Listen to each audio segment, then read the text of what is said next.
Donc bienvenue à tous, je vais vous reproduire à quelque chose près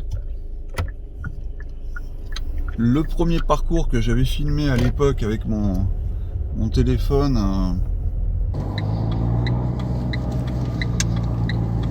Alors je vais tourner à gauche immédiatement, donc je suis revenu serré à droite, j'ai bien observé le piéton. Qu'est-ce qu'il fait le piéton? Je vais être sûr de moi. Gauche. Donc maintenant ce qu'il y a de différent, c'est qu'il y a une caméra à l'avant.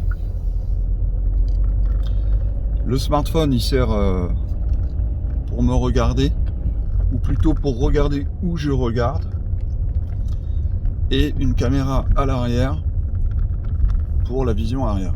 Et sinon je vais me mettre en muet. Là ce qui est clairement intéressant, c'est de voir la synchronisation. Synchronisation, le fait que j'ai les yeux sur la priorité à droite et en même temps le pied sur le frein et l'embrayage à fond. Je risque pas de caler. Et la première chose que je fais quand il y a personne, quand je vois qu'il y a personne, c'est lâcher le frein et progressivement lâcher l'embrayage. Donc je vous encourage tout au long de cette vidéo à être attentif à la position des pieds, car le rythme, à quel moment je débraye à fond, est très important et donne tout le sens et la valeur et l'efficacité de la reprise première. Donc le passage de l'A3, toujours d'actualité sur des routes relativement larges avec une bonne visibilité, mais toujours penser à rétrograder en deux pour chaque intersection. C'est pas une obligation formelle, mais c'est quand même beaucoup plus maîtrisé et beaucoup plus facile à faire.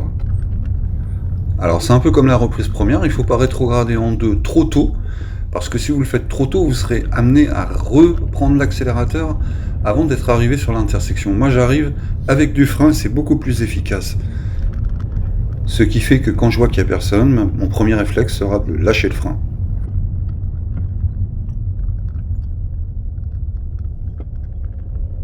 Clairement, si vous êtes attentif, vous verrez que je commence à contrôler à gauche, puis en face, et à droite, et encore une question de rythme ici, à droite au moment où éventuellement je vais m'arrêter pour une priorité à droite.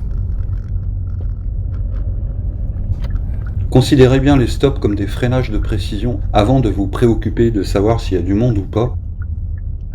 Ne pensez pas à remettre les roues droites. Si vous avez tiré le volant à droite pour aller à droite, conservez la position des roues telle qu'elle était au moment de l'arrêt.